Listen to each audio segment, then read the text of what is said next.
Espaçonave Terra, versão e distribuição Sinapse. Terra, nossa nave espacial. Bem-vindo a bordo para esta viagem de 1 ano em torno do Sol. Estamos aqui. A Terra gira em sua órbita a 107 mil quilômetros por hora e alcançará a estação solstício dentro de 4 semanas. No programa anterior, talvez você tenha visto estrelas cadentes, as Leônidas. Elas se chamam Leônidas porque parecem vir da constelação de Leão, a meio caminho entre a Ursa Maior à esquerda no alto e Sírius à direita, logo acima do horizonte. Na realidade, as estrelas cadentes poeiras de cometas nada têm a ver com as estrelas que formam a constelação de Leão, bilhões de vezes mais afastadas. Os cometas deixam restos que a Terra atravessa. São as estrelas cadentes. Bem perto de nós, a 100 quilômetros de altitude, essas minúsculas poeiras se inflamam ao contato da atmosfera da Terra. As Leônidas ficam espalhadas na trajetória do cometa Tempel-Tuttle, que a cada passagem, a cada 33 anos, deixa novos restos e provoca uma primavera de estrelas cadentes. O astrônomo italiano Schiaparelli tinha observado uma passagem em 1866 e predisse uma chuva de estrelas cadentes para a vez seguinte. Mas ele não contava com Júpiter, que passou perto da trajetória do cometa. O campo gravitacional do planeta gigante desviou as partículas para longe da Terra. Nada de estrelas cadentes.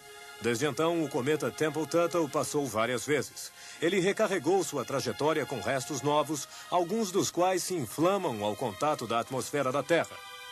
Durante milênios, toneladas de meteoritos caíram sobre a Terra. Foram eles que nos trouxeram aquilo que desencadeou a vida sobre a Terra? Isso nós não sabemos.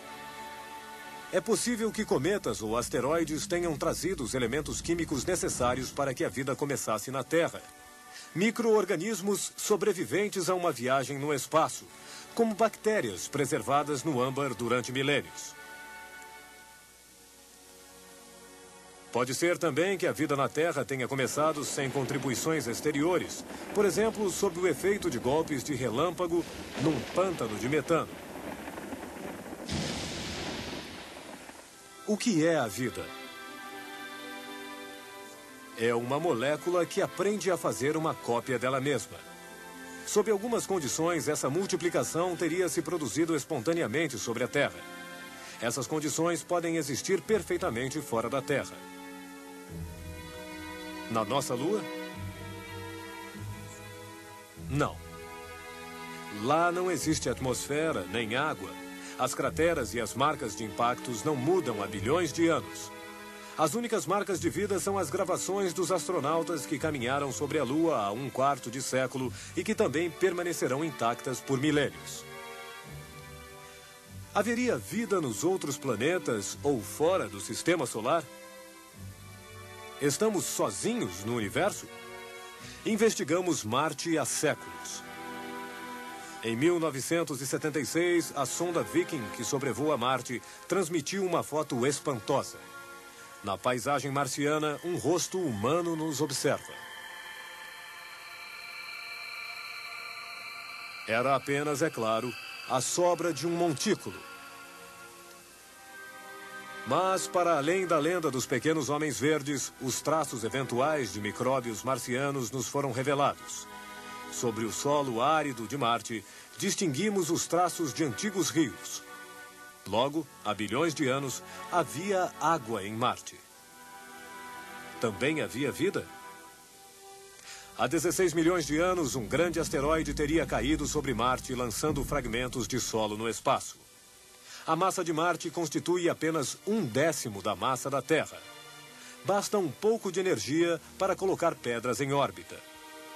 Uma dessas pedras, transformada em meteorito após ter girado longamente em torno do Sol, finalmente cruzou a órbita da Terra e aterrissou na Antártica. Descoberto e analisado, esse meteorito, esse mensageiro marciano, teria fornecido provas de vida primitiva. Aqueles que ainda duvidavam disso agora podem ter certeza desses traços ínfimos de micróbios. Também procuramos do lado de Júpiter. As sondas espaciais sobrevoaram Europa, uma das luas de Júpiter.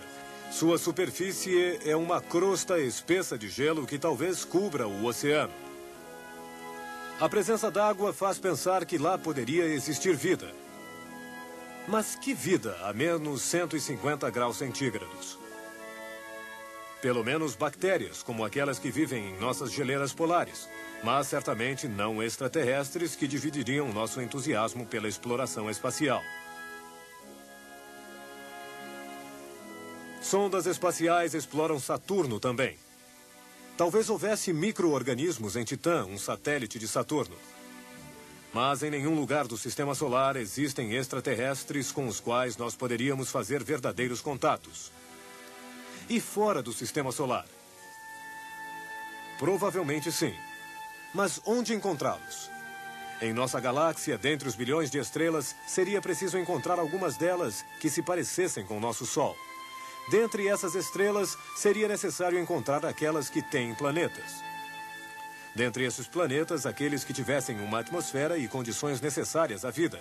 Seria preciso encontrar extraterrestres que tivessem evoluído exatamente à mesma velocidade do que nós. Se eles são menos desenvolvidos, não podem se comunicar. Se eles são mais desenvolvidos que nós, talvez já tenham nos descoberto, mas nós não interessamos a eles. No tempo que passa pelo universo, nossa civilização atual é apenas um momento muito breve. Para nos comunicarmos com os extraterrestres na outra extremidade da galáxia, seria preciso que todos esses critérios coincidissem. Então, poderíamos nos comunicar. Porém, tal encadeamento de coincidências é pouco provável. O encontro com extraterrestres mostra bem que há uma grande diferença entre aquilo que é possível e aquilo que é provável.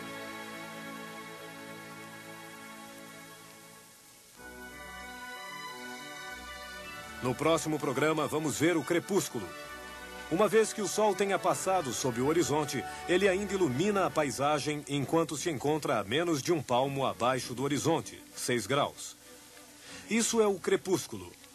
Sob nossas latitudes, o Sol leva 1 hora para descer 6 graus sob o horizonte. Mais a sul, somente meia hora.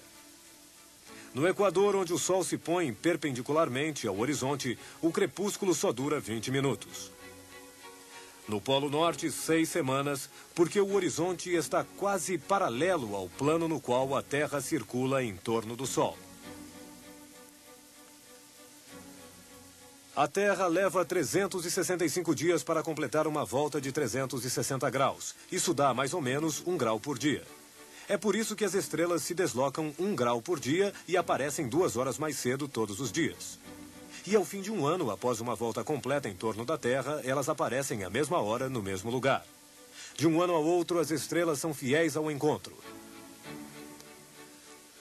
No próximo programa, veremos como distinguir a estrela Sirius do planeta Vênus, 2 astros muito brilhantes que às vezes aparecem no mesmo lugar no céu. O planeta Vênus circula na frente da tela de fundo do zodíaco, enquanto a estrela Sirius fica longe, abaixo do zodíaco. À noite, nós olhamos assim e vemos Vênus. De manhã, olhamos assim e é Sirius que vemos no mesmo lugar no céu. A cada vez que Vênus nos alcança em sua órbita interior, deveríamos vê-lo passar na frente do Sol, mas sua órbita é ligeiramente inclinada. Para ter um alinhamento perfeito, é preciso esperar mais de um século. Esse fenômeno raro, o trânsito de Vênus, mostraremos a você no próximo programa.